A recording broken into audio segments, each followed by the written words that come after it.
Boa tarde. Tá tudo bem com você? Quantos abençoados temos com Jesus aqui? Bênção, bênção, bênção. Estou muito grato a Deus por estar aqui, muito grato mesmo. Eu não tenho palavras para agradecer tudo que Deus está fazendo. Estar na companhia desses homens de Deus, a gente é sempre tão acrescentado. Deus coloca tanto na nossa vida, né, que eu tenho como agradecer a Deus. Falo, meu Deus, muito grato. Eu tive o privilégio de conhecer o pastor José ontem. Pedi para ele contar um pouquinho da história, mas a história é tão rica, né, que eu precisava ficar uma semana aqui só para poder ouvir essa história. É tão linda, né?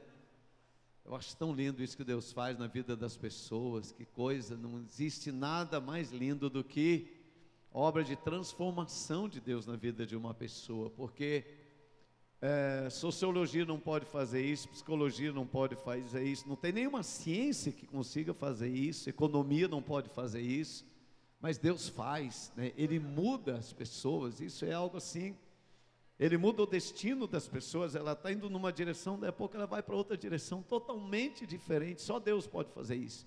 Isso é apaixonante. Essa é a mensagem que nós temos, né, do Evangelho, para comunicar às pessoas esta mensagem de transformação. Ano passado eu estava na Índia, e a Índia me chocou demais, demais. Eu acho que foi um dos lugares que eu mais fiquei chocado de estar, foi na Índia, porque todos os lugares onde eu já fui, sempre transformação, mudança e esperança existe no vocabulário do ser humano, mas na Índia foi o primeiro lugar que eu estive em que praticamente essas duas palavras são desconhecidas das pessoas, porque eles nascem naquelas castas e eles acreditam que nunca poderão mudar daquela situação. Eles vão ter que viver toda a vida assim. Então eles não conhecem na prática, esta palavra mudança. Eu falo assim, mais ou menos da minha interpretação. É como uma criança que nasce sem as duas pernas. Falar para ela que um dia as pernas dela vai crescer é impossível, porque ela fala, bom, eu nasci assim, não, isso nunca vai mudar.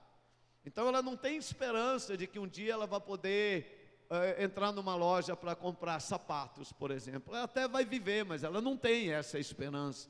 E o povo da Índia é assim, eles não têm esperança que algum dia alguma coisa vai mudar. Mas o Evangelho está chegando lá e já está mudando a história de muita gente.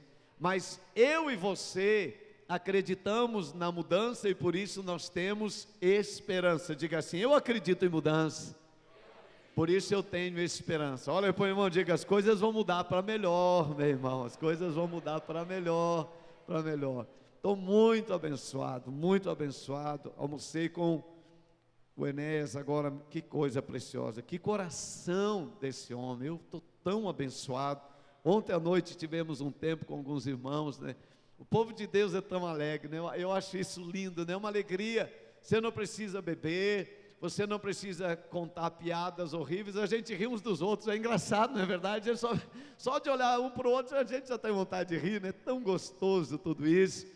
Muito precioso, muito bom.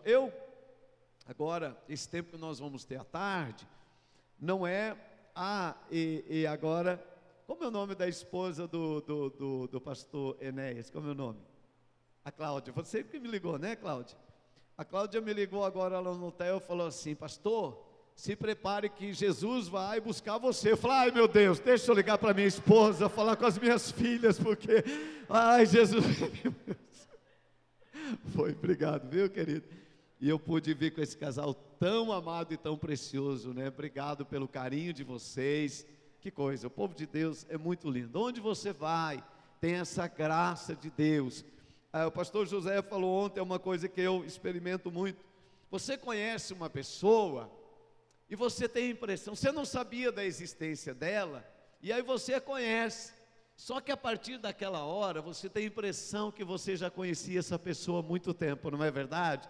E aí quando você a conhece, você tem certeza que você vai ficar amigo dela por resto da vida, por toda a eternidade. Isso tem a ver com Deus, tem a ver com a eternidade, né? Quando isso acontece, isso é revelação do caráter de Deus, né? Da pessoa de Deus, tem a ver com essa coisa de eternidade mesmo. Isso é muito, muito, muito especial. Então hoje à tarde, não é minha pretensão pregar, trazer o meu desejo hoje é compartilhar com vocês e também deixar muito aberto para vocês, se desejarem, você pode interromper a hora que você quiser, mais um bate-papo, assim, você pode me fazer perguntas, porque às vezes a pergunta faz sentido naquela hora, depois ela passa, aí você não consegue mais retornar àquele assunto. Então o meu desejo realmente hoje à tarde é compartilhar, né, de alguns princípios da Bíblia, com certeza, mas de algumas coisas, né, que pela graça de Deus, eu vejo Deus fazendo em tantos lugares. Quando vem o mover de Deus, o mover de Deus não vem para um pastor, para uma igreja ou para uma nação. Quando o mover de Deus vem, ele vem para todos os lugares, é muito impressionante isso. Então você vai ver Deus agindo da mesma forma em tantos lugares. Por exemplo, no Brasil, quando veio o avivamento na década de 60, ele veio para o Brasil todo, para tantas denominações, aonde tinha um coração sedento, Deus derramou do Espírito Santo, e a partir de lá, as igrejas ficaram avivadas no Brasil, com exceção de uma ou outra, mas hoje não se discute mais se batismo do Espírito Santo existe ou não existe. As igrejas, a grande maioria, são abertas para isso. Na década de 80, 90, veio grande mover de células, né, no Brasil. Então no começo muita confusão, é de Deus, é do diabo, sempre assim, quando tem mover, né, as pessoas, né, mas o mover de células no Brasil foi estabelecido. Eu estava um mês e meio atrás, eu estava em Porto Alegre numa grande conferência do Brasil para Cristo na visão de células. Eu fiquei maravilhado, estava toda a liderança nacional da Igreja Brasil para Cristo na visão de células, a mentalidade aberta, os conceitos formados, desceu o coração. Depois eu fui para Macapá, a ministrar numa conferência numa igreja Assembleia de Deus, da Convenção da Assembleia de Deus, com 480 células. Olha para o irmão e diga: é o fim do mundo? Não, é o agir do Espírito Santo, é Deus que está movendo, é impressionante. Aquilo que parecia tão difícil, agora é porque Deus está movendo. Agora, depois, né, na década de 2000, agora eu estou vendo algo muito interessante acontecer. Deus está movendo, não só no Brasil, mas em tantas nações, um mover, né, de discipulado. É impressionante o que Deus está fazendo no Brasil, o que Deus está fazendo ao redor do mundo, nas nações. E eu quero participar de todo o mover de Deus. Assim, diga: se Deus mover, eu quero estar nisso, eu quero estar nesse negócio. Então realmente eu quero hoje compartilhar algumas coisas com vocês sobre isso. Eu não conheço, sim, estou conhecendo muitos de vocês agora, mas eu te falo de coração. Se tem tido jeito para a nossa igreja em Curitiba, tem jeito para a sua igreja, não importa onde você estiver, tem jeito sim. Não, eu digo para vocês, nossa igreja, né, nosso ministério, não tinha nada, diga assim, nada. Não, mas fala com cara de nada, não tinha nada para dar certo, nada para dar certo. Absolutamente nada, não tinha nada para dar certo, né? Tudo que tem acontecido é por causa do favor de Deus. Diga assim: o favor de Deus.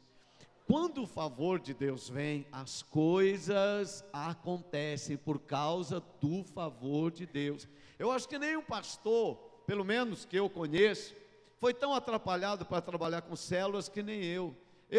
Durante 10 anos, eu fiz 12 células, irmão. 10 anos é muito tempo. Hoje, nós começamos uma igreja agora no Rio Grande do Sul, tem 7 meses a igreja está com 17 células. Eu levei 10 anos para fazer 12, e eles estão fazendo em menos de um ano.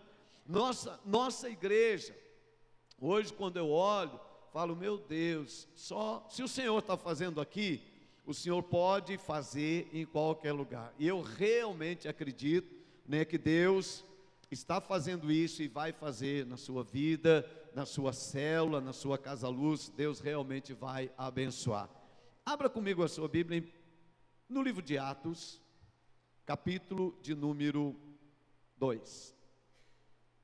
Livro de Atos, capítulo de número 2. Quero ler alguns versículos para a gente começar esta conversa. Atos, capítulo de número 2. A partir do verso 42, é um texto bem conhecido. Diz assim: e perseveravam na doutrina dos apóstolos e na comunhão, no partir do pão e nas orações. Em cada alma havia temor, e muitos prodígios e sinais eram feitos por intermédio dos apóstolos. Todos os que creram estavam juntos e tinham tudo em comum. Vendiam as suas propriedades e bens e distribuindo o produto entre todos, à medida que alguém tinha necessidade.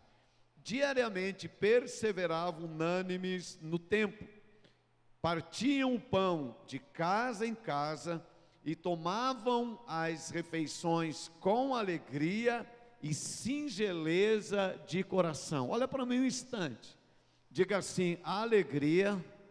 Não, mas fala alegria com alegria, diga assim: alegria.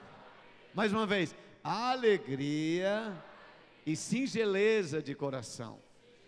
Muito interessante, eu quero só chamar um pouquinho a sua atenção para isso.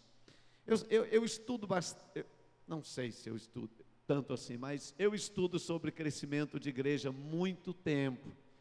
Eu sempre sonhei com crescimento de igreja, desde que nós éramos bem pequenos. Esse tema sempre atraiu o meu coração. Eu nunca tive pretensão de ser um pastor de uma igreja grande pelo status que isso dá, porque na verdade eu nem sei que status que isso dá, de verdade eu não sei, entendeu?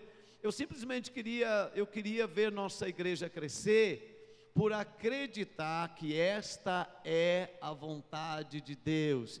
Eu venho de uma linhagem, eu converti na igreja batista tradicional, e uma das primeiras coisas nós tínhamos que aprender era João 3,16. Diga assim: porque Deus amou o mundo.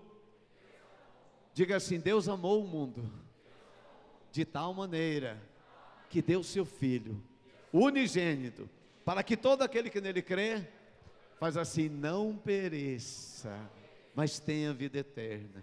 Então eu entendi muito cedo que a vontade de Deus é salvar todas as pessoas. Diga: salvar todas as pessoas. Essa é a vontade de Deus. Agora, para salvar todas as pessoas e colocá-las nas igrejas, as igrejas precisarão ser megas igrejas. Megas igrejas. Imagina, São Paulo, quantos milhões de pessoas tem em São Paulo? 12 milhões, imagina 12 milhões de pessoas congregando em São Paulo, tamanho que ia ser as igrejas, hein? Os estádios de futebol ia ser só a classe da nova criatura, não é verdade? Porque seriam megas, a vontade. Então eu sempre me interessei por isso, né? Como a vontade de Deus que as igrejas sejam grandes. Por quê? Porque Deus quer salvar todas as pessoas. Jesus morreu por todas as pessoas. Eu gosto, por exemplo, quando eu olho aqui em São Paulo, né?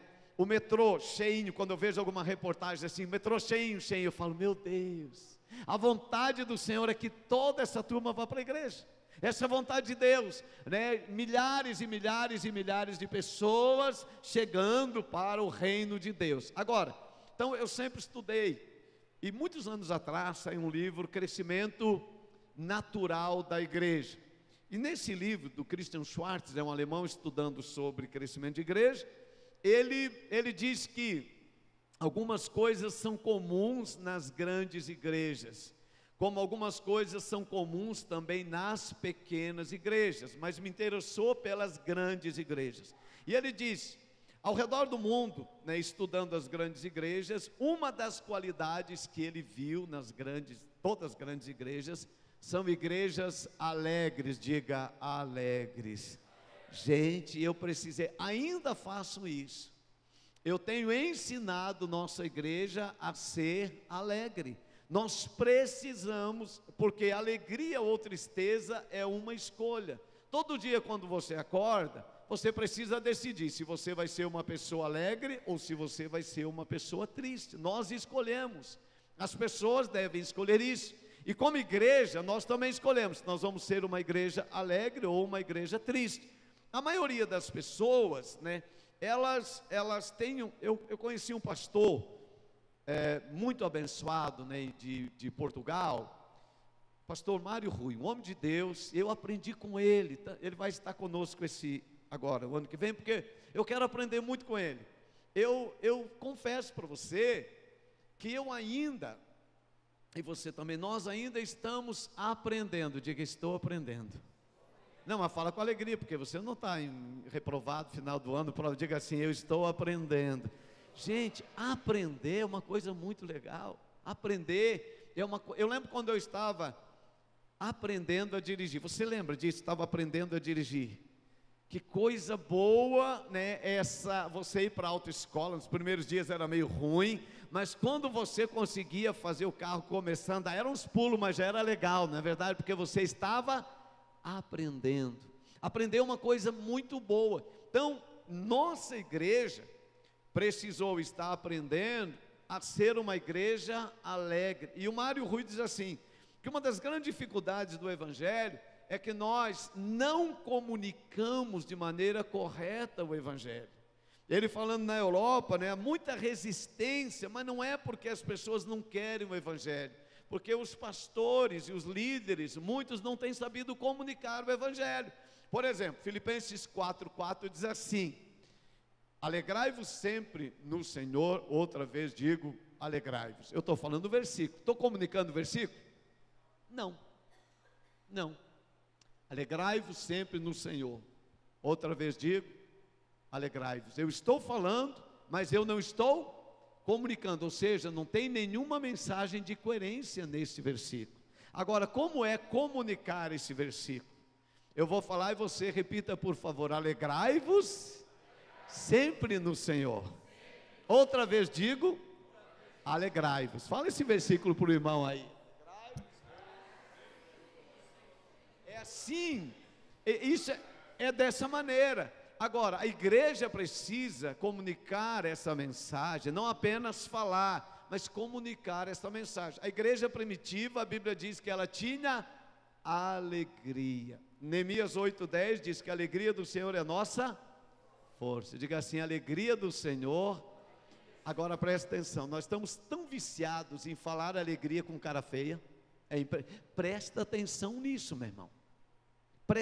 Porque nós estamos condicionados à tristeza e não à alegria, sabia? Nossa sociedade é condicionada à tristeza e não à alegria. Por quê? É uma sociedade que valoriza a notícia ruim. Eu estava esses dias em São Paulo, uma segunda-feira, aí liguei para ver o Jornal da Manhã,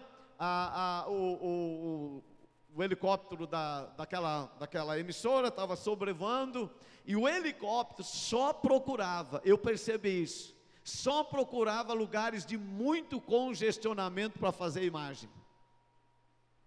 Olha, aqui está horrível, daí a pouquinho e aqui está horrível. Aí apareceu um lugar que o trânsito estava bom, ela falou assim, aqui está bom, mas daí a pouquinho já vai estar ruim, eu volto daí a pouco para mostrar que vai estar ruim.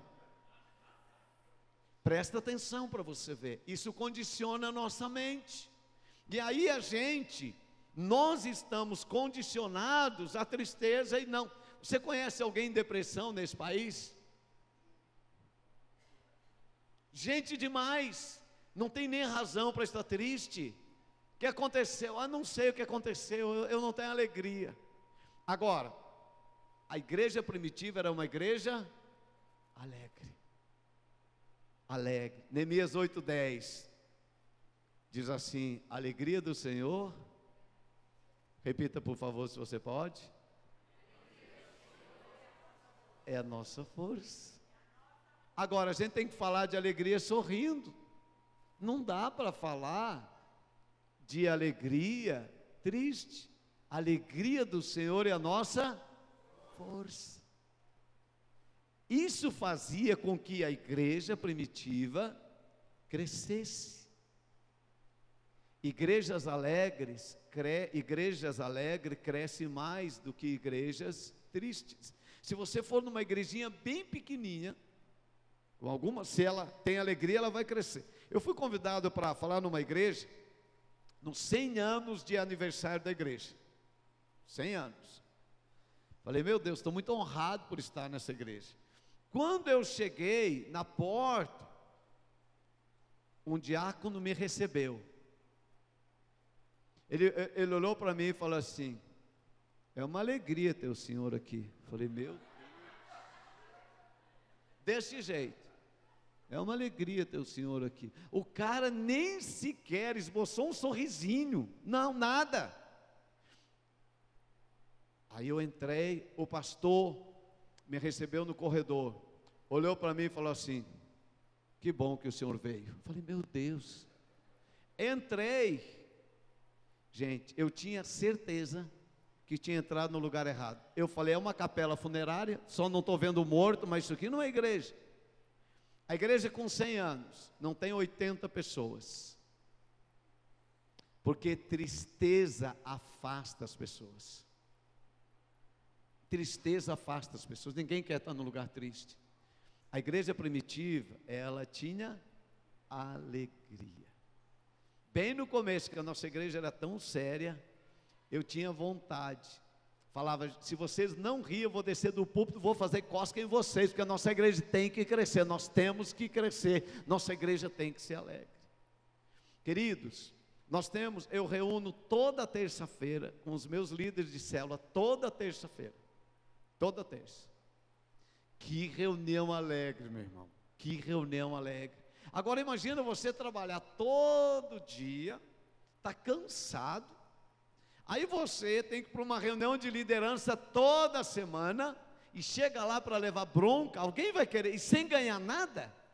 Ninguém vai querer isso, ninguém vai. E aí alguns anos atrás, nossas células não estavam multiplicando, a igreja não estava crescendo, e aí eu falei, já sei, preciso fazer uma reunião de líderes alegres, nós temos que vir, uma reunião séria, mas eles precisam vir para uma atmosfera boa, a reunião precisa ter muitos momentos que nós vamos dar muita risada juntos, nós precisamos ser uma liderança alegre. Então toda vez nós estamos lá, né, eu estou assim, ensinando, trabalhando para a igreja ser alegre. Olha para o irmão e diga, vamos aprender esse negócio logo aí, irmão, vamos aprender logo esse negócio, você precisa aprender esse negócio, tem que olhar para as pessoas, né, nós temos que, uma vez, eu fui fazer uma visita, na casa de uma família da igreja, quando eu cheguei,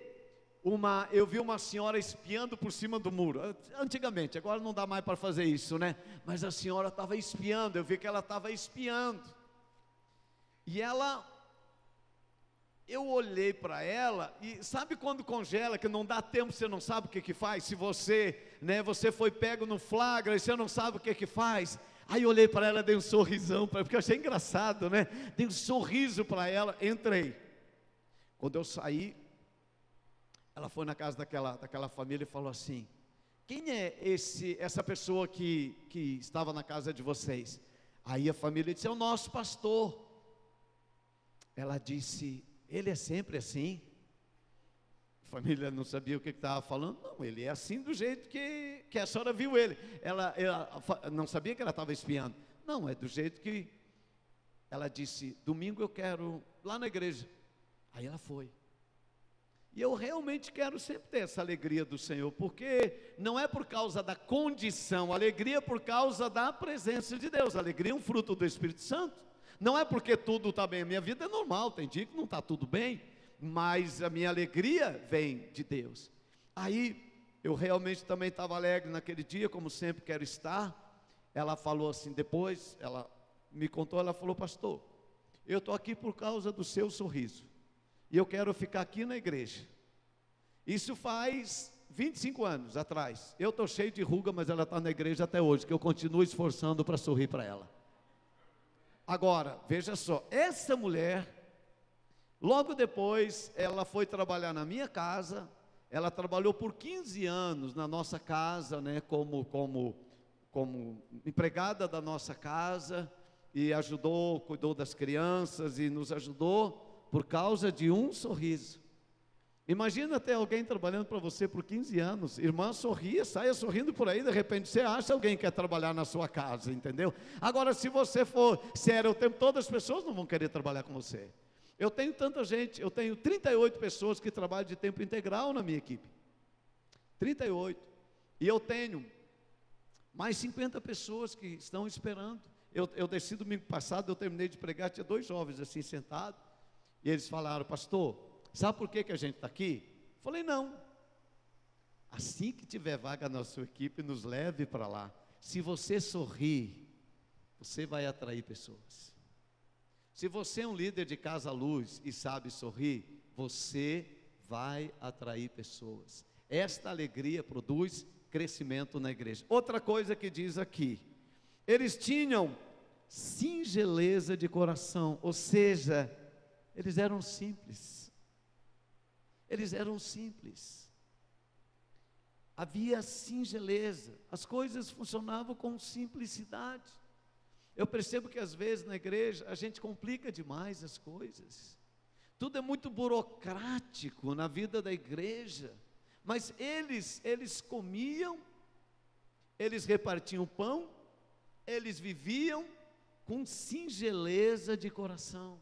Eu sempre, muitos anos atrás eu criei uma frase na igreja, para quando a gente estava implantando a visão de células, sempre falei assim, gente, simplifica que funciona, simplifica, faz as coisas de maneira simples, comunica o evangelho de tal maneira que as pessoas compreendam. Quando nós começamos a entender que a única maneira da igreja crescer, só tem 2 maneiras, estava falando com o Enéas, só tem 2, ou você vai ganhar almas que não conhecem Jesus, ou vai roubar as ovelhas dos outros. Só tem 2 jeitos da igreja crescer. Roubar é feio, não deve fazer isso. Então só tem um jeito, que é ganhar almas. Se a igreja não ganhar almas, não despertar essa paixão, nós nunca seremos uma igreja grande. Diga assim, ganhar almas. Ah, mas é com alegria, diga assim, ganhar a alma. Gente, é ganhar, não é perder. Quando é ganhar, é bom. Então, quando eu falar coisa boa, você fala com alegria. Quando eu falar coisa ruim, você fala com cara feia, tá legal? Diga assim, ganhar almas. Ganhar almas. Aí eu queria, eu decidi, nós temos que ganhar almas. Eu não sou evangelista. O Brasil não é evangelista. Os americanos são evangelistas, entendeu? Eles saíram para as nações pregar o evangelho, mas o Brasil recebeu, o Brasil tem cultura de receber, diga cultura de receber. O Brasil tem cultura de receber, entendeu? O Brasil tem cultura de receber.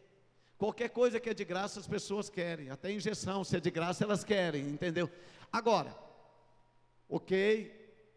evangelismo tem a ver com dar. O Brasil tem cultura de receber, as pessoas ficam esperando do governo. Aonde você vai tem essa cultura, de te dar alguma coisa. Aí eu via, nossa igreja não estava crescendo. Agora nós vamos tem que ganhar almas. Então tem que mudar a mentalidade. Põe a mão na cabeça e diga assim, mudar a mentalidade, mudar a mentalidade. Você gosta mais de ganhar presente ou de dar presente? Bem sincero. Bem sincero, o que é melhor, ganhar presente ou dar presente? Bem sincero. Naturalmente nós... outra pergunta, essa vai ser mais fácil de responder. Você gosta de que alguém pague a conta para você no restaurante ou você gosta de pagar a conta no restaurante? Muito interessante isso. Aí, eu falei assim, gente, nós temos que mudar a mentalidade. Tem algumas coisas que para funcionar, se não mudar a mentalidade na igreja não funciona. Espero não perder o meu ponto, depois me ajuda aí, tá, Enéas, que eu já te contei isso. Por exemplo, discipulado. Todo mundo tem que ter discipulado na igreja e tal. Agora, se não mudar a cultura, discipulado vai ser confusão. Por quê? Na cultura do Brasil, coisa ruim a gente comenta. Se alguém, problema a gente fala para os outros. Dá um acidente, você chega no trabalho, primeira coisa que você vai falar, vi um acidente, fulano quebrou a perna, o outro arrancou o braço, e era uma desgraça. E aí já chega o seu general, deixa eu te contar um negócio, olha, você não sabe o que eu vi. Você passa a notícia para 10 pessoas. Porque notícia ruim no Brasil se comenta. Aí você vai para o discipulado, com essa mentalidade. Aí, seu discípulo fala assim: olha, estou muito triste, né? Eu dei um calote na praça, mas ninguém sabe ainda. Você está com a mentalidade antiga, o que você vai fazer? Você encontra o pastor, aquela coisa coçando, né? Coçando, você fala assim: pastor, precisamos orar pelo irmão, pastor. Vai aparecer o calote, ninguém sabe ainda, pastor, mas é só para oração. Então, aí o discipulado não funciona. Porque o discipulado tem que mudar a cultura e a mentalidade. O discipulado é assim. O discipulado tem que ter mentalidade de família. Se seu filho tira uma nota ruim na escola e está quase assim para ser reprovado, você conta para todas as vizinhas? Vizinha, vem cá te contar uma coisa. Olha, meu filho está quase reprovado, e eu acho que vai reprovar. É assim que você faz? Filho não. Filho a gente não conta para ninguém, nem para a titia. Não, a gente não conta. Depois que ele faz a recuperação e que passa, né, de ano, a gente, meu Deus, passou o maior sufoco, né, com o Pedrinho, mas agora está tudo bem, ele foi aprovado. Essa mentalidade tem que vir para o discipulado, senão não funciona. Olha para o irmão e fala assim: não pode contar as coisas do discipulado, não pode contar. Você tem que guardar para você, não pode contar. Você entendeu? Aí o discipulado vai funcionar, mas se não, meu irmão, vai ser só confusão. Outra coisa, então agora nós queremos que nossa igreja cresça, mas nossa mentalidade é de receber, não é de dar. Nós queremos que alguém nos dê alguma coisa. Então tem que mudar a mentalidade. Nós é que precisamos mudar. Nós temos algumas coisas na igreja para mudar. Diga assim: para mudar a mentalidade, tem que fazer coisa diferente. Então nós fazemos muito disso. Eu tenho muitas oportunidades na igreja das pessoas darem coisas umas para as outras. Então, seguidamente nós fazemos isso para mudar a cultura. Por exemplo, né? Olha, vai ser a noite do presente. Então todo mundo vai dar presente. Você não vem para a igreja com mentalidade de receber presente. Hoje é o dia de você dar um presente. E às vezes nós fazemos isso do nada. Às vezes nós marcamos, mas às vezes nós fazemos isso do nada. Se tem alguma coisa, por exemplo assim, vamos imaginar, tá legal. Olha, você pensa comigo, você tem alguma coisa que você pode dar para alguém agora? Pensa. Tem alguma coisa com você que você pode dar para alguém agora? Quem tem alguma coisa que pode dar? Aqui. O que você poderia dar para alguém, minha irmã? Você tem o quê? Você me dá então um biscoito para mim, por favor, irmã. Gente, olha, está cheia aqui. Olha, light ainda bem, viu? Mas pensa aqui. Isso é um coração. Como é seu nome, querido? Normalmente as pessoas pensam: não, mas eu vou pagar mico? Eu vou abrir minha bolsa para dar uma bolacha? Não posso fazer isso. Normalmente as pessoas, assim que elas pensam. Mas não é, a sua mentalidade é muito preciosa. Gente, você me deu de verdade? Posso comer tudinho? Você está de olho na minha bolacha, meu filho? Tira o olho, meu, tira. Eu vou deixar essa bolacha aqui, claro que eu não posso comer agora, depois eu vou te devolver, mas para falar desse coração disposto a dar, entendeu? Uma igreja com essa voluntariedade, o que eu posso dar? Gente, quando isso acontece na igreja, já vi isso tantas vezes. Um dia eu ia encontrar o Luciano, vocês conhecem o Luciano Subirá, e depois do culto eu ia encontrá-lo.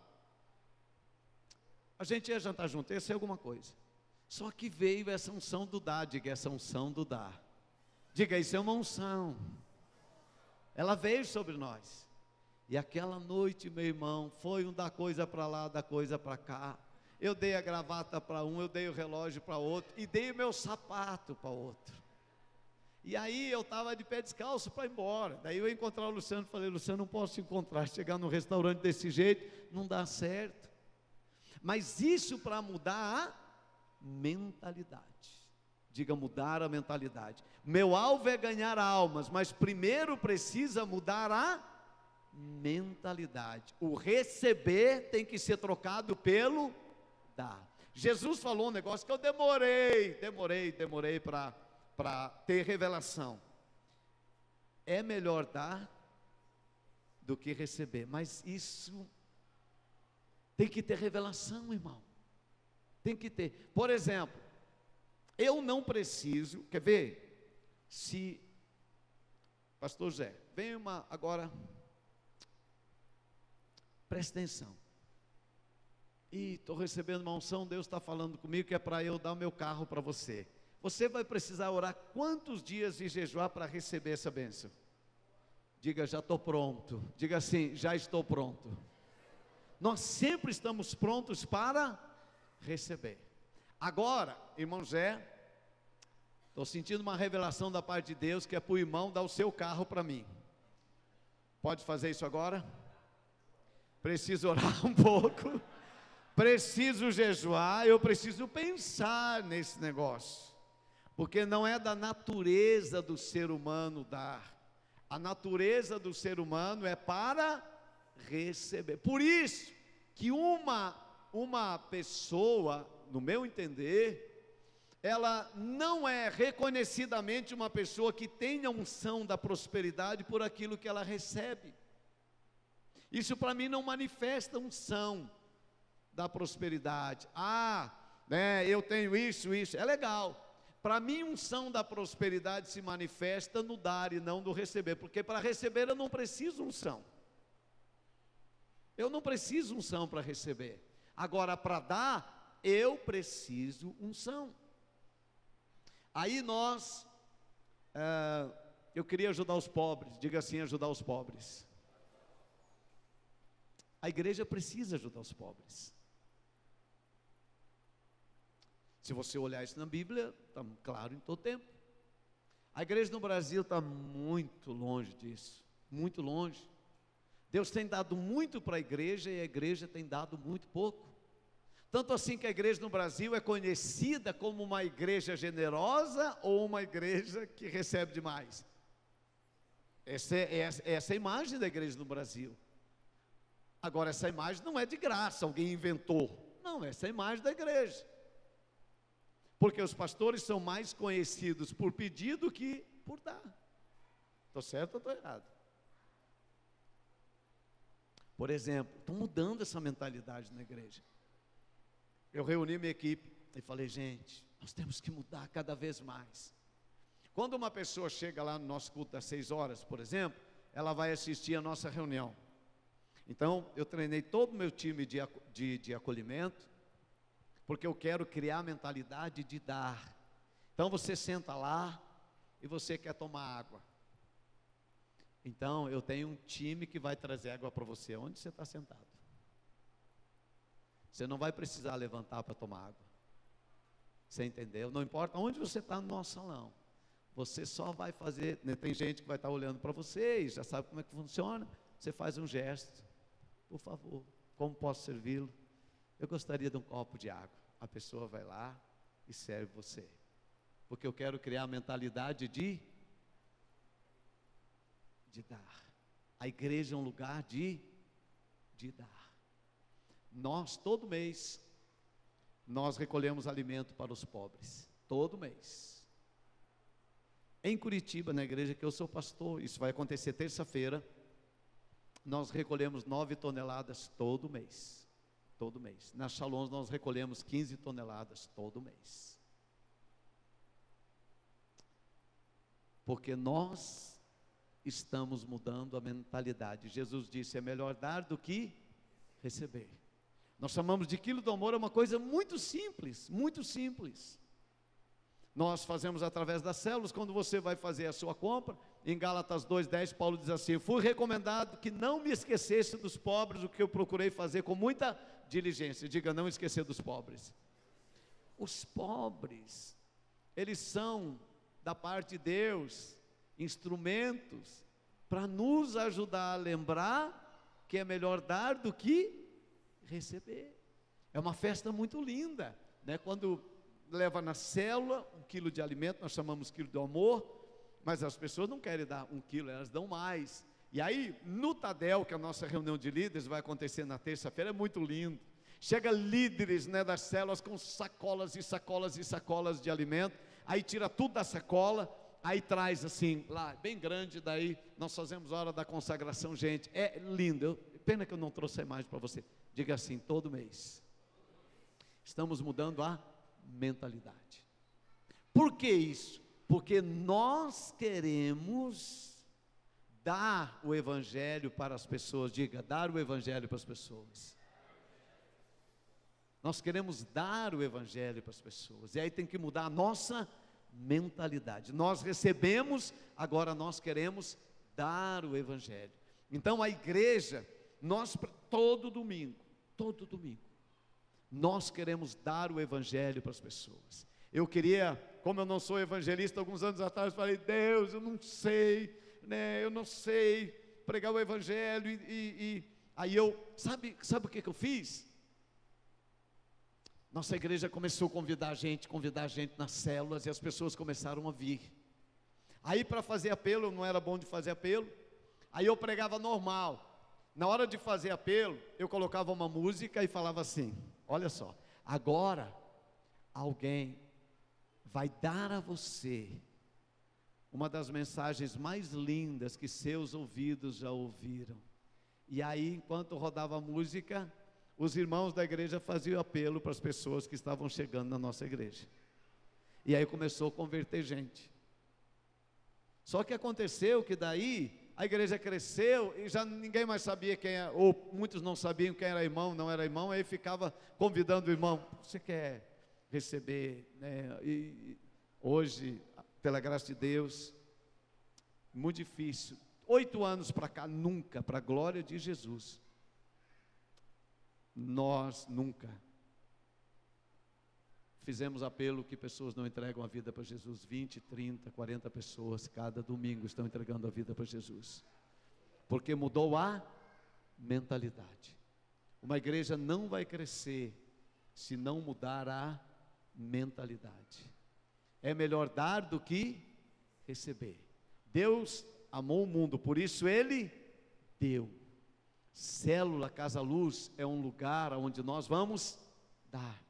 Você vai dar do seu tempo, você vai dar da sua atenção, você vai dar do seu cuidado. É impressionante. Então, se você, né, realmente quer ver sua igreja crescer, é necessário que você tenha 2 coisas. Diga assim, alegria e disposição de dar, de uma forma muito simples, como você me deu esse pacote de bolacha. Seu gesto foi, mas eu não vou poder comer, vai ficar no meu aparelho nos dentes, eu não vou poder pregar à noite. Dê um aplauso a Jesus por esse coração tão precioso.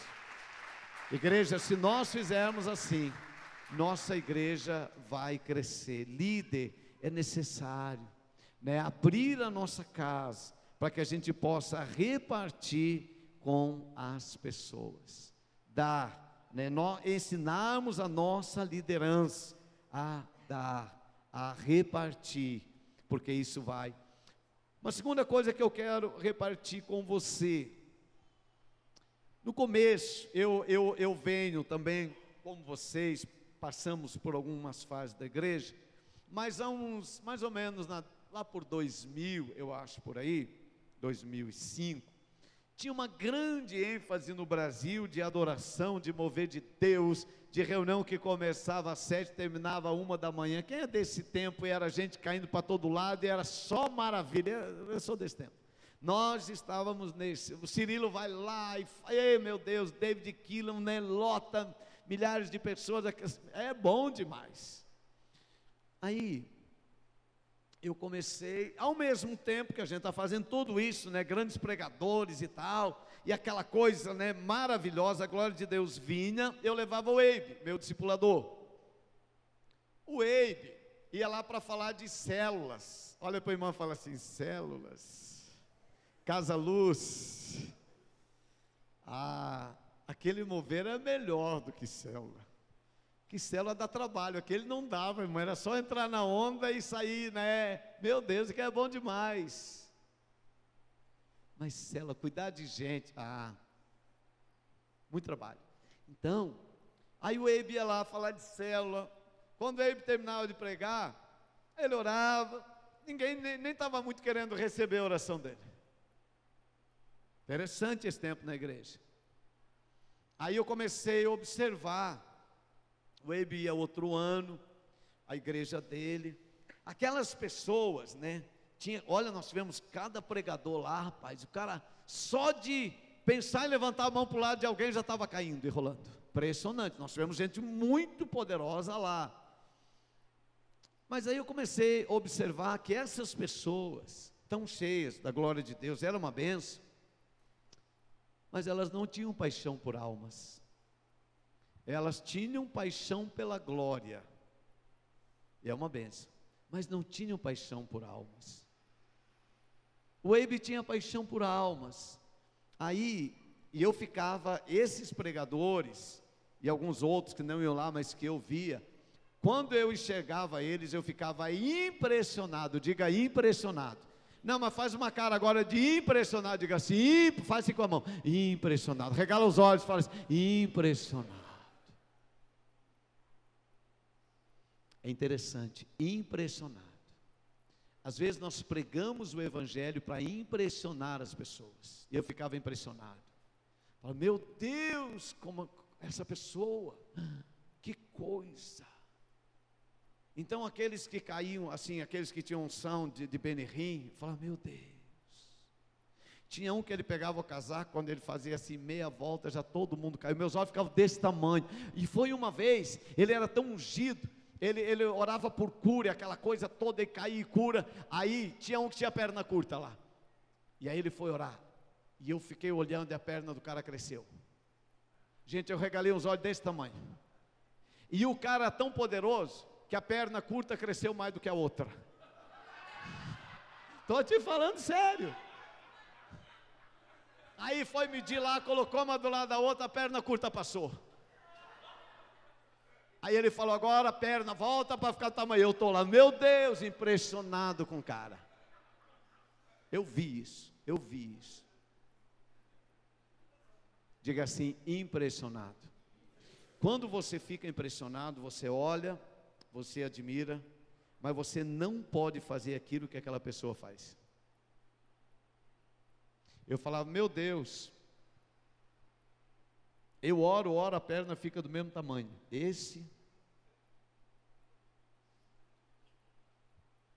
Eu ficava impressionado. Nossa igreja ficava impressionada. A pessoa ia embora, a vida continuava igual. Eu percebi, alguns anos, que o Eibe ia lá, mas ele tinha um jeito tão simples, tão singelo, que eu percebi que quando ele ia embora, ficava uma mensagem dentro dos nossos corações. Puxa, eu queria ser igual a ele. Eu queria também viver o que ele vive. Eu queria ter as histórias que ele tem. Quando você é influenciado, é isso que acontece. Jesus influenciava as pessoas. Zaqueu ficou com Jesus uma noite, no outro dia ele falou, eu quero ser que nem ele. Eu não quero ser mais do jeito que eu sou. A influência traz mudança. Quando você impressiona, você só causa admiração. Pessoas te admiram, mas você não influencia. Então nós entendemos algo interessante na igreja. Nós não queremos mais ser impressionados, nós queremos ser influenciados. Nós não queremos um evangelho que cause, uma impressão na vida das pessoas. Nós queremos que o evangelho influencie as pessoas. Nossas células precisam influenciar. Nossa vida precisa influenciar. Porque alguém está em contato com pessoas que conhecem a Jesus, elas precisam também querer. Por exemplo, nós não temos uma mensagem que impressiona. Não temos. Talvez se você vai na Shalom, você já foi lá, você conhece, talvez você vai ficar um pouquinho até decepcionado. Quando eu vou na igreja do Eibe, eu quase fico decepcionado, que é simples demais. Mas eu volto de lá muito influenciado, falo, eu quero. Quando eu ouço o Eibe conta as histórias, igualzinha. Há 12 anos eu ouço as mesmas histórias do Eibe, igualzinho. Ele repete as mesmas histórias, mas no final sempre estou rindo, porque a vida dele me influencia. O que ele faz me influencia. Ele tem uma vida tão simples e tão séria com Jesus, que fala, eu quero ser que nem ele. Eu quero. Quando eu vou na igreja dele, eu falo, eu quero uma igreja igual a dele. É desse jeito que eu quero. As células, eu vou lá em Santarém, aqueles líderes de células são simples demais, irmãos. Demais. Eu falo, não pode funcionar. Tem que dar mas funciona. Então o que nós queremos? Nós queremos uma singeleza que influencie as pessoas. Quando eu falo de Jesus, eu não quero impressionar. Eu quero que a pessoa, no final da nossa conversa, possa falar, eu também quero Jesus. Eu também quero servir Jesus do jeito que você serve. Sabe, isso vai fazer uma grande diferença. As pessoas têm que olhar para você, o jeito que você é. Elas têm que ver Jesus em você. Elas falam, meu Deus, eu também quero. Terceira coisa que eu quero falar sobre uma igreja que vai, agora, eu não sei, eu quero falar isso com muito carinho para vocês. Diga assim, paixão. Quero falar um pouquinho sobre isso com vocês. Sou brasileiro, vivo no Brasil, e brasileiro é um ser muito apaixonado. Eu sei que eu estou numa terra onde pessoas têm muitas paixões. O brasileiro, eu poderia classificar em algumas paixões. Uma é televisão, e outra é futebol. Futebol. E nossa igreja nunca cresceu pelas horas de televisão que o meu povo assiste. A gente vai fazer uma campanha, assistir mais televisão para a igreja crescer, nunca deu resultado. Nunca ganhamos pessoas por assistir televisão, nunca. Nunca ganhamos uma alma porque o time que eu ou você torce foi campeão. Nunca acrescentou nada na vida da igreja, nunca, impressionante. O Brasil foi campeão, foi tetra, o Brasil é pentacampeão, é isso? Mas isso não trouxe crescimento da nossa igreja. Nenhuma alminha chegou e falou assim, depois que o Brasil foi tetracampeão, uma coisa tocou no meu coração, eu vim para essa igreja, quero servir a Deus aqui. Olha, né, eu vi o Zagallo com aquele negócio do número 13, aquilo, agora eu vim para a igreja por causa do número 13 do Zagallo. Nunca. E aí eu torcia para um time, né, e tal, e aquela coisa toda, e falando, aí um dia, foi um amigo meu na igreja, e ele falou assim, Odilon, sua igreja é muito legal. Eu também acho. Ele falou, mas tem uma coisa aqui, rapaz, eu estou andando no meio do povo, eles falam tanta coisa legal, mas eles quase não falam de Jesus, de célula e discipulado. Isso me chamou a atenção. Eles são muito apaixonados por futebol, ele falou. Eu falei, é verdade. Inclusive eu também falei para ele.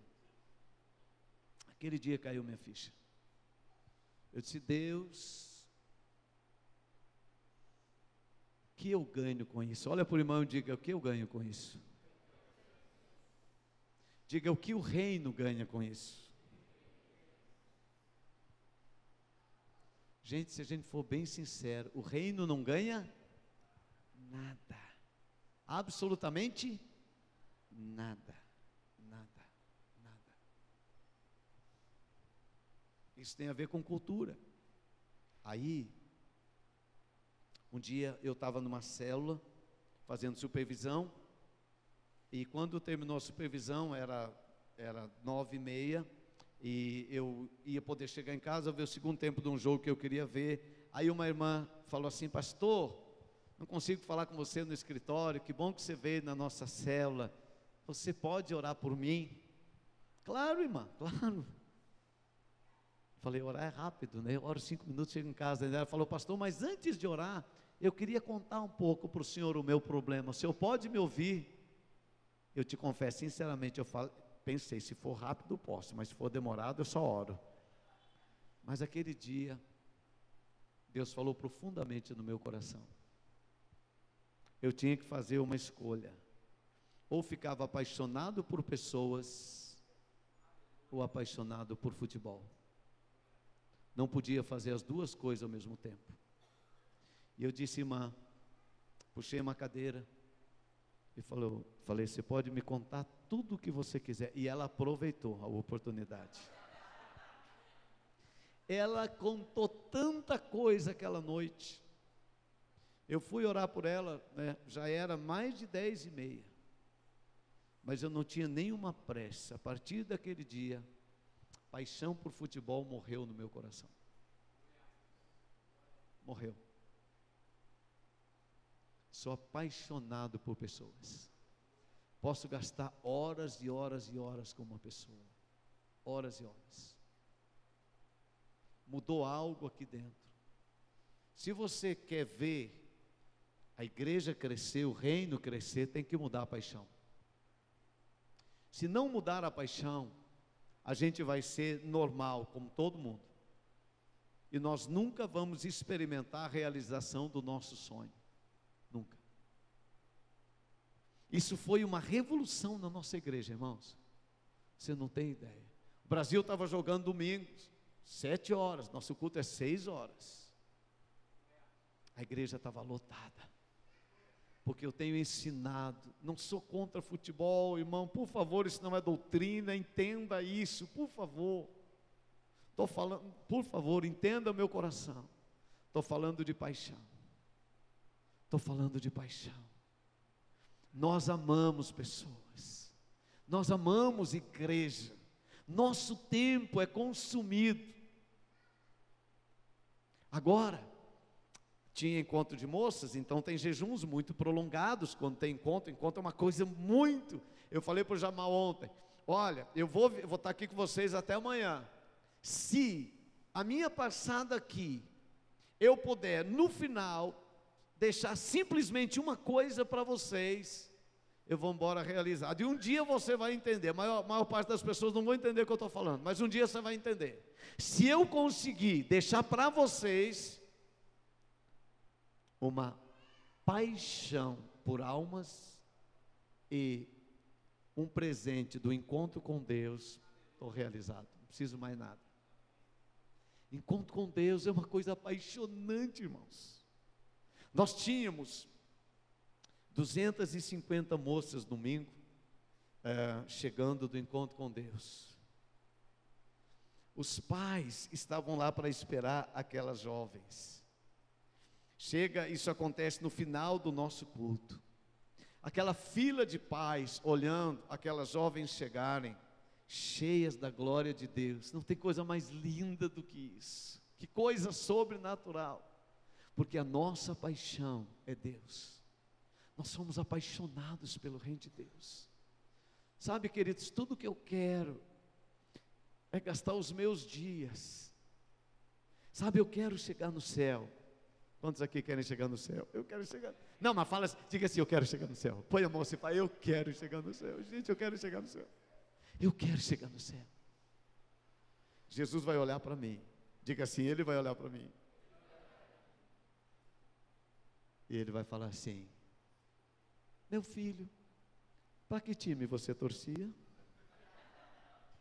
Ele vai falar isso? Você vai falar assim, eu torci para o Corinthians. Não vai resolver. Ele vai falar assim, meu filho, servo bom e fiel. Diga assim, bom e fiel. Entra para o gozo do teu Senhor, que te está preparado desde a fundação do mundo. Eu vivo na terra, na expectativa da eternidade.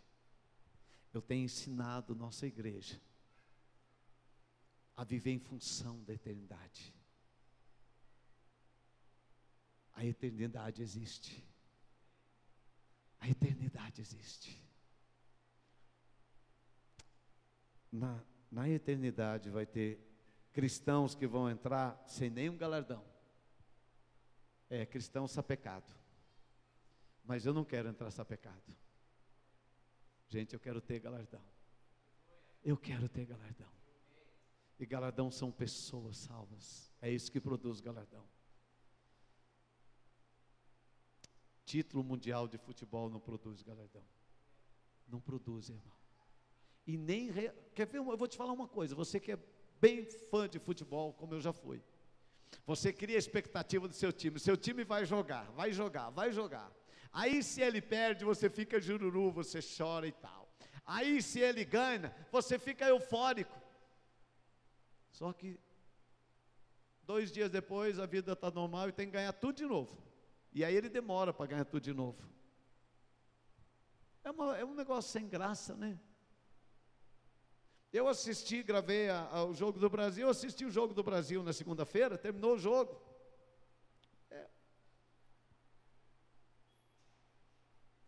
Mas também se não tivesse ganho, não tinha nada a ver comigo aquilo.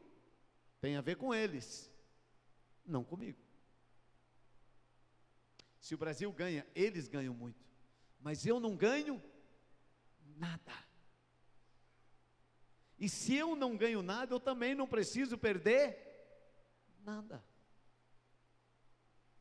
Essa mudança de mentalidade, meu irmão, tem feito nossa igreja sair de um grupinho bem pequeno de pessoas. Eu quero... isso me faz sorrir. Nós estamos plantando 100 igrejas. Foi a visão que Deus me deu. Diga assim, visão. Visão. Visão. Abra comigo, vou te dar só um texto sobre isso. Que horas que é para você? Que horas que está aí? Já é isso, mano. Ixi, me perdi aqui. Abra sua Bíblia em Atos, capítulo 26, verso 15. Paulo diz assim para o rei Agripa: eu não fui desobediente à visão celestial. Fala assim, visão celestial. Querido, a igreja tem que ter visão, você precisa ter visão. A vista, diga assim, a vista, põe a mão no seu olho e diga assim, a vista é uma função dos olhos. Isso. Põe a mão no coração e diga assim, a visão é uma função do coração. Agora aqui, diga, a vista mostra o presente. A visão mostra o futuro. A vista mostra quem eu sou. Não, mas fala como vivo. A vista mostra quem eu sou. A visão mostra quem eu vou ser. Olha para quem está do seu lado, você vê quem é a pessoa agora. Você está vendo no tempo real. Isso é a vista. E aí fala assim, inclusive é uma pessoa bonita que eu estou vendo, diga isso. Inclusive é uma pessoa bonita que eu estou vendo. A vista mostra o presente, quem você é. A maioria das pessoas vivem pela vista. Sabe por que muitos casamentos deram errado? Porque o casamento foi feito na base da vista. E naquele momento aquela pessoa era a pessoa. Se fosse pela visão, pelo futuro, se conseguisse ver o futuro, muitas mulheres não teriam casado com aquela pessoa que casou. E muitos homens não teriam casado com a pessoa que casou. Vou te contar uma historinha, rapidinho. Terminei de converter, entreguei minha vida para Jesus. Estou na igreja, Tinha uma jovem, presidente da mocidade, bonita demais. Me apaixonei por ela. Era muito linda. Converteu, ao mesmo tempo, um outro rapaz, mesmo tempo que eu. Ele era da aeronáutica. 1,90 m, olho azul, fortão. Nós convertemos juntos. Você já sabe que na época eu era magro, eu engordei depois. Vocês riem, gente, mas é verdade, é verdade. Aí, o que aconteceu? Eu me apaixonei pela jovem, o rapaz também se apaixonou.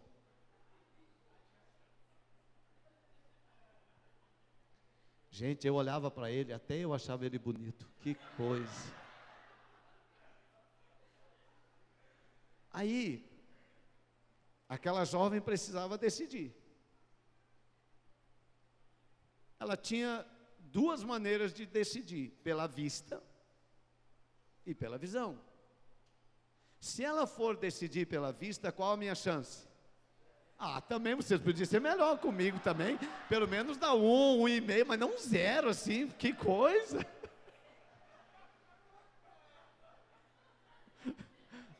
Estava feio. É verdade. É verdade. Aí, ela era uma jovem que buscava muito a Deus. Muito a Deus. Muito a Deus mesmo. E ela falava assim: Deus, eu não sei o futuro. Eu não sei. Eu não sei. Mas eu não quero decidir o meu futuro pela vista. Eu quero decidir o meu futuro pela visão. Me mostra quem vai ser cada um, Deus. E se o Senhor não puder me mostrar, então escolha por mim naquilo que o Senhor sabe que eles vão ser. Que oração poderosa. Que oração poderosa. Uma jovem muito sábia. Aí ela, depois de orar, buscar muito a Deus, ela então falou, que ela entendia que era para eu ser esposo dela. Foi um escândalo no meio dos jovens. Falou: você é uma jovem tão bonita, vai casar com ele? Era desse jeito, porque é assim que as pessoas tratam as coisas. Não é assim desse jeito. Olha fulano, olha a perninha do Odilon e olha a pernona do cara. Você vai ficar com esse cara? Olha o que o Odilon ganha. Gente, eu trabalhava, ganhava um salário mínimo. Eu tinha uma bicicleta. O cara era piloto. Vinha com aqueles uniformes que combinava com o olho azul dele, gente, aquele cap. Eu falei: meu Deus, que coisa. Tudo contribuía. Isso é muito interessante. A tia que ela morava, falou assim: você realmente está pensando em casar com ele? Você já viu os cabelos dele? Como é que vai ser os cabelos da tua filha? E realmente saiu ruim mesmo, é impressionante. Muito ruim. Tadinha da Midiana. Ainda bem que tem coisa para resolver os cabelos aí da turma. Aí, veja só. Aí a senhora falou assim: olha, Deus falou que é para eu casar com o Odilon. Aí a amiga dela, que morava na casa dela, ela falou: graças a Deus que você escolheu aquela partezinha ruim, eu vou escolher o outro. Porque era assim mesmo, jovem vê as coisas desse jeito. Imagina o cara pobre, cabelo ruim, ganhando pouco, magro, feio, na época, Aí, essa amiga dela, casou com o piloto. Todo mundo na igreja, casou com o piloto. A Sinorá casou comigo. Mas não faça cara de triste assim, parece que o fim da história da Sinorá é uma tragédia, nunca vi. Aí, por quê? Ela realmente acreditava que eu ia ser um homem de Deus. A vista mostra quem você vai ser. Isso é muito precioso. Hoje, a maioria das pessoas olha para a sua vida pela vista. Você sabe quem você é hoje, mas você sabe quem você vai ser amanhã? Você olha, sabe uma das coisas que eu sou assim tão alegrinho e feliz? É porque eu tenho aprendido a olhar a vida pela visão. No futuro, eu recebi uma profecia, eu amo profecia, né? Veio um pastor muito poderoso lá e ele entregou uma profecia para mim. E essa profecia é bem de Deus. Ela falou assim, Deus falou, eu vejo você bem velhinho. Eu falei, então vou viver bastante, bem velhinho. Você vai ter muitos filhos espirituais. E eles vão gostar de você. Então você é um velhinho querido, eu estou certo disso. A visão mostra quem você vai ser. Pergunta para quem está do seu lado, que tipo de velhinho, que tipo de velhinha você vai ser? Pergunta, a maioria das pessoas não pensa nisso. Ou seja, como é que você vai ser?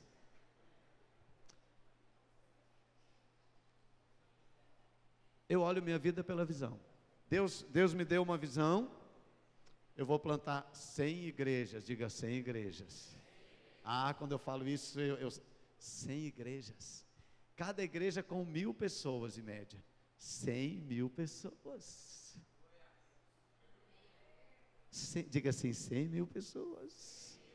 Isso me faz acordar de manhã cedo, meu irmão. Eu falo 100.000 pessoas. Eu vou ser um pastor de 100.000 pessoas. Você já pensou o que é isso? É assim que eu vou ser. Porque a visão mostra o seu futuro. Isso me apaixona. Você entendeu? Me apaixona. Eu dou minha vida por isso. Eu trabalho muito porque eu sei que eu vou chegar lá. Paulo disse, eu não fui desobediente à visão celestial. Aí, só para concluir, passaram-se muitos anos. Aquele piloto tão bonito, ele desviou logo depois do casamento. Eu fui batizado, 3 anos depois eu fui para o seminário. Aquele piloto perdeu a condição financeira muito boa, montou um negócio próprio, bem fraquinho, e a esposa ficou esforçando para servir a Deus. Mais ou menos com perto de 20 anos de casamento, ele arrumou uma outra mulher, abandonou sua esposa, seu filho, e a última vez que eu encontrei, parecia mais um mendigo do que aquilo que foi há muitos anos atrás. A vista mostra quem você é. A visão mostra quem você vai ser. A vista mostra quem é a nossa igreja hoje. A visão mostra quem vai ser nossa igreja amanhã. Nós esforçamos muito para termos visão do futuro. O ano que vem o Brasil vai receber a Copa do Mundo. Tá bom para muita gente. Essa é a visão social, esportiva da nossa nação. Mas qual é a sua visão para a igreja no ano que vem? O que sua igreja vai estar fazendo no ano que vem, 2014? O ano que vem, 2014, nós estamos empolgados demais, porque vai ser o ano que nós vamos chegar em 1.000 células em Curitiba. Nós estamos dando nossa vida para isso. Nós estamos trabalhando demais para isso. Nós estamos motivando demais nossos líderes, orando e jejuando. Nós vamos chegar em 1.000 células. Essa é a nossa visão. E é por ela que nós nos movemos. Eu reuni toda a minha equipe agora antes de vir. Disse, gente, é o ano que vem. Esse ano no fim do ano, antes do Natal, nós vamos celebrar nossas 800 células em Curitiba. Agora nós temos 600 e pouco. Mas nós vamos. Eu acordo de manhã, eu falo, Deus, Deus, me ajude, Deus. Nós precisamos trabalhar, porque nós temos uma visão. Nós não trabalhamos sem foco, nós não trabalhamos sem destino, nós não trabalhamos sem direção. Nós trabalhamos com um propósito. Cada pessoa que converte nesse tempo, eu olho e falo, meu Deus, talvez seja um dos líderes das 100 e poucas células que faltam. Talvez seja um dos pastores das 100 igrejas que o Senhor está levantando. Cada pessoa, ela gera uma expectativa no meu coração. E eu procuro cuidar bem de cada uma delas. Porque eu não sei qual que Deus tem escolhido. Eu olho para os jovens com muito carinho. Agora converteu o líder um dos grandes líderes da torcida do Atlético. Ele converteu agora faz um ano. Eu olho para ele com muita expectativa. Eu estou quase certo que ele vai ser um grande pastor. Estou quase olhando para ele pela visão. Quando a gente olha as pessoas pela visão, isso é lindo demais. Porque às vezes nós tratamos as pessoas por aquilo que elas são. Ah, mas elas vão ficar muito importantes. E quando o favor de Deus vem, você nem imagina. Por isso que eu falo assim, quando eu conheço alguém, eu falo, deixa eu tirar uma foto com você antes que você fique famoso. Porque eu sei quando olha para alguém que está do seu lado e diga, deixa eu tirar uma foto com você, porque quando o favor de Deus vem, a coisa vai mudar. Queridos, se você soubesse, preste atenção. Como é seu nome, irmão? Zé Camargo. Se você soubesse que o Zé,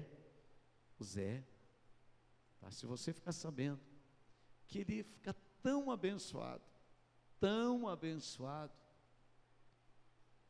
que ele, assim, ia comprar, o Eike Batista está quase quebrado, ele ia comprar as empresas do Eike, ia ser o grande cara do Brasil nos próximos 20 anos.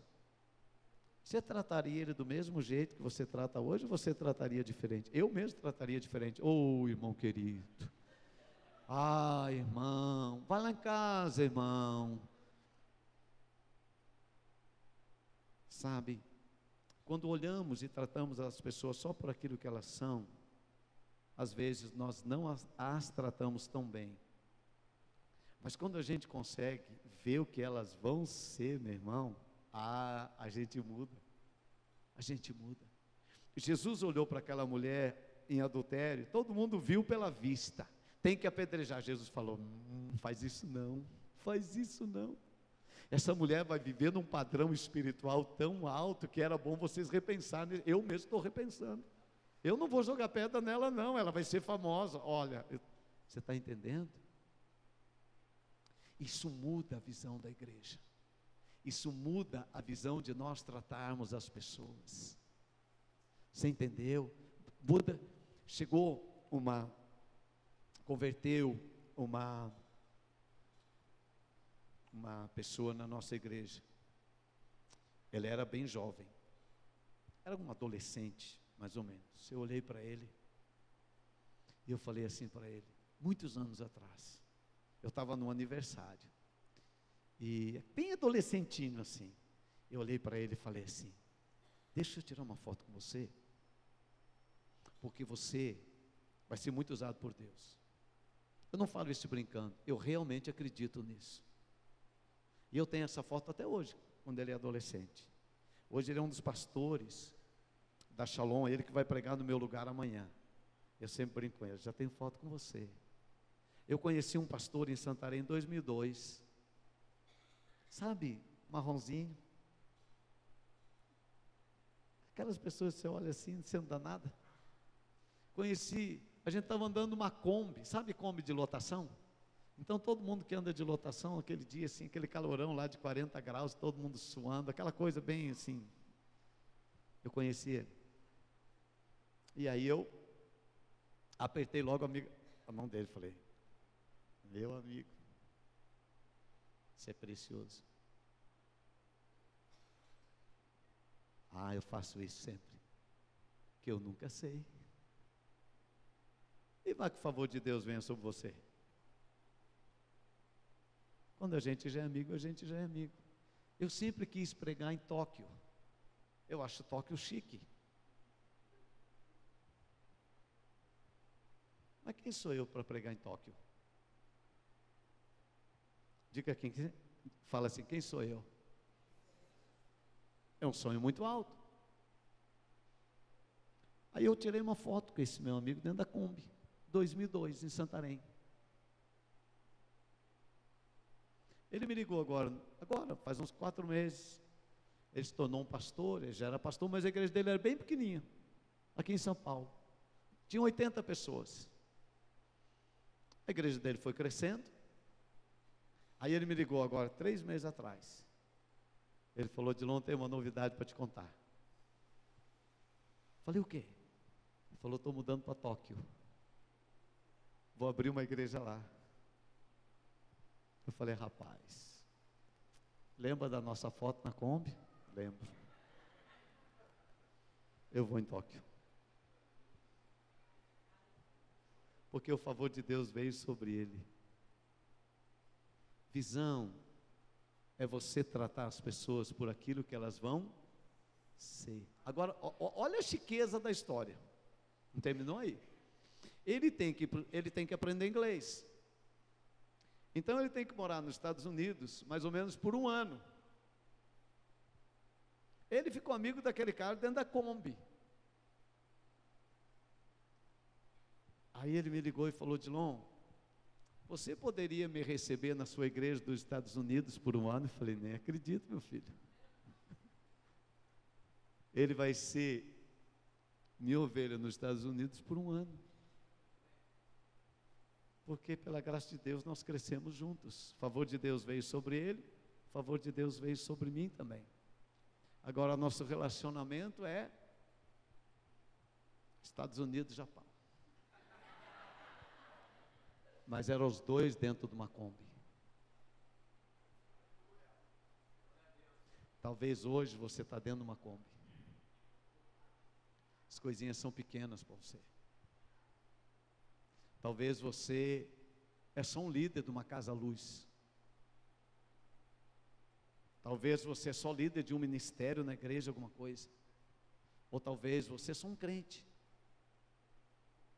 Mas o favor de Deus vai vir sobre você. O favor de Deus vai vir sobre você. Aprenda a ouvir a voz de Deus. E olhe para a sua vida. Não mais pela vista, por aquilo que está acontecendo agora. Mas olhe a sua própria vida pela visão. E alegre o seu coração por aquilo que Deus vai fazer com você. Põe a mão no seu coração e diga assim: meu Deus, eu sei que o meu futuro em Deus vai ser demais. Trate bem as pessoas.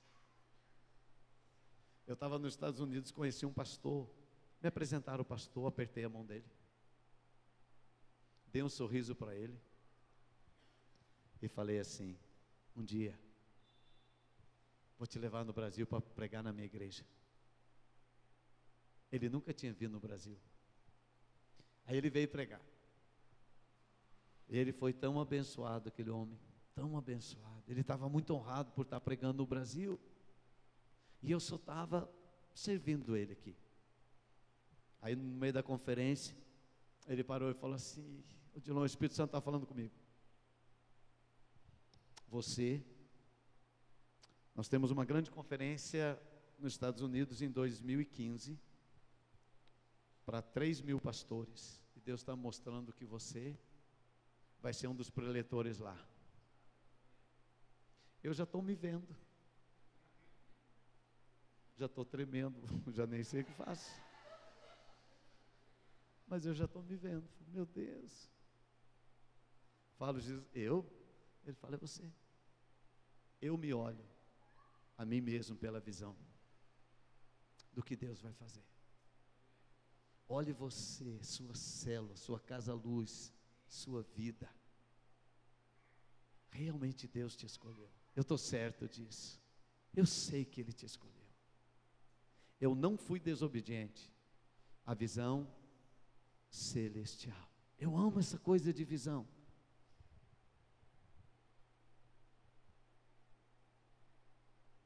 Vou te contar a última história.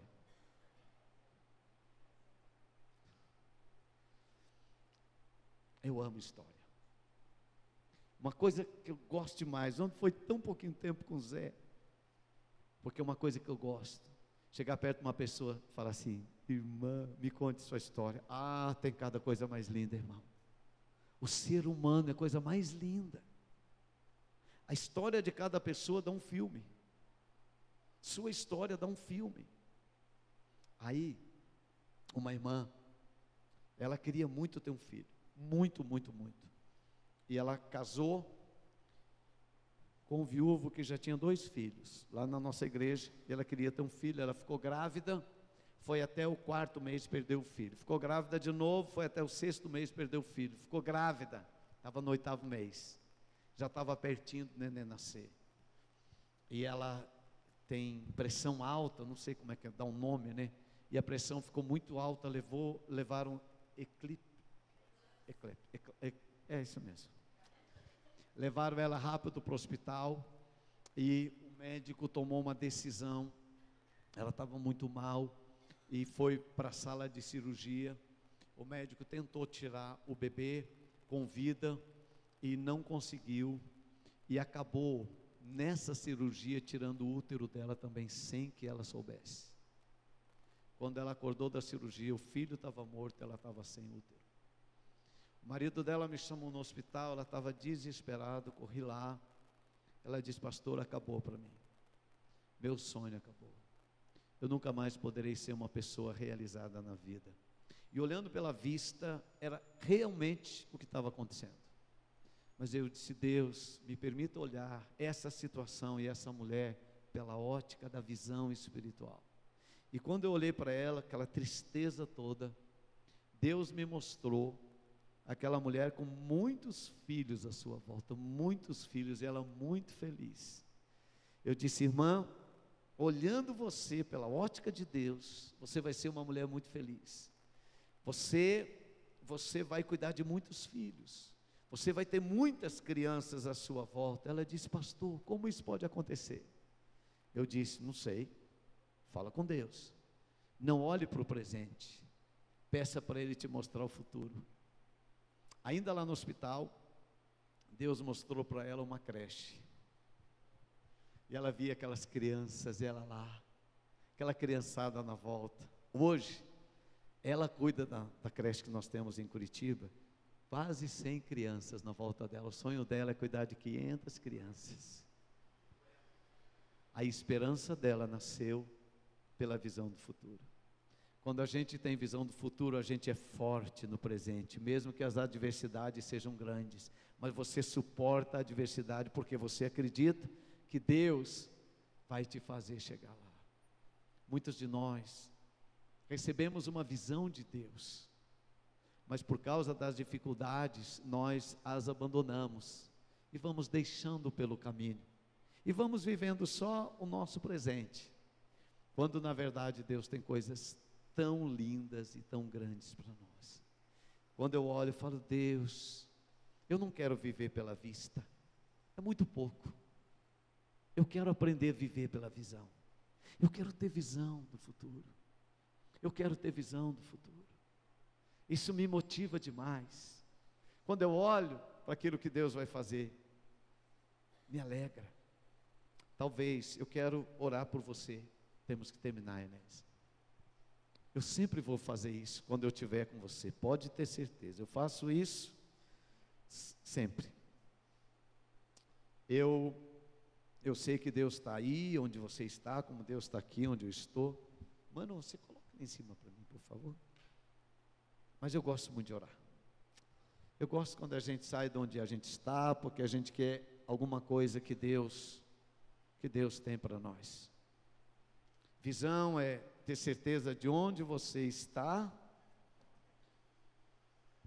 e a clareza de onde Deus quer que você chegue. Isso é ter visão. Eu sei onde eu estou, mas eu sei aonde Deus quer que eu chegue. Eu vou chegar lá. Hoje, eu sei que eu estou falando para líderes preciosos. Líderes preciosos. Essa igreja vai ser uma mega igreja, estou certo. Vocês vão crescer muito, muito, muito, muito. Porque Deus está fazendo isso no Brasil. Não é por causa de vocês, por causa de mim. Deus está fazendo isso no Brasil. Igreja que é desse tamanho, hoje são megas igrejas. As maiores igrejas Deus já começou a construir, eu estou certo disso. As maiores igrejas já estão em construção, e eu creio que vocês são uma delas. Mas tudo depende da visão que nós temos do futuro, porque é isso que vai nos mover no presente. Sem visão a gente não vai a lugar nenhum, mas quando você tem visão, e eu queria chamar você para orar. Eu não sei que visão que você tem, mas talvez Deus já te deu uma visão. Queria que você olhasse para o seu futuro. Pensa no seu futuro. Pensa no seu futuro. Pensa no futuro da sua casa luz. Muitos anos atrás nós criamos uma célula lá em casa. Dessa célula já saíram quase 130 células. Eu amo pensar sobre essas coisas. Aquela casa luz que está ali, vai converter alguém lá.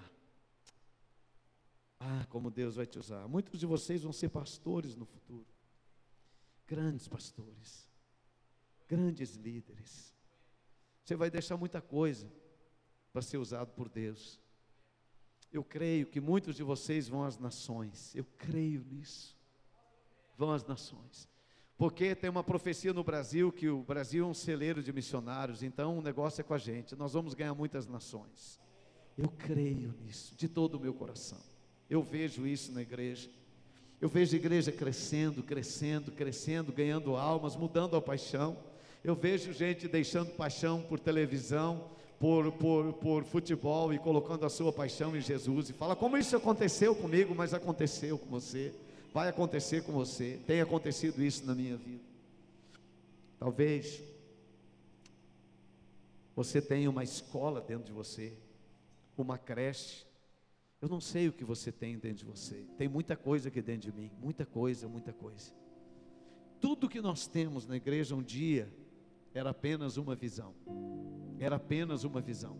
Mas nós não desprezamos a visão celestial. Não desprezamos. Eu queria hoje abençoar e ungir esta visão que já está dentro de você. E você pensa: mas quando que isso vai acontecer? Isso é impossível. Não dá. Dá sim. Guarda essa visão como uma mãe guarda o bebê no seu ventre. Eu gosto de ver mulheres grávidas, como elas guardam o bebê no ventre. Ninguém fará dano àquele bebê, porque ela vai guardar até que ele nasce, depois ele vai crescer. A visão tem que ser assim. Alguém precisa guardar dentro de si a visão. Alguém tem que guardar, porque Deus te deu.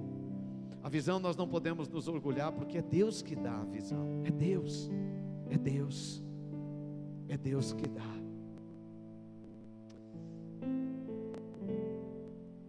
Se você pode, saia do seu lugar, ajoelhe aqui na frente que eu quero te abençoar.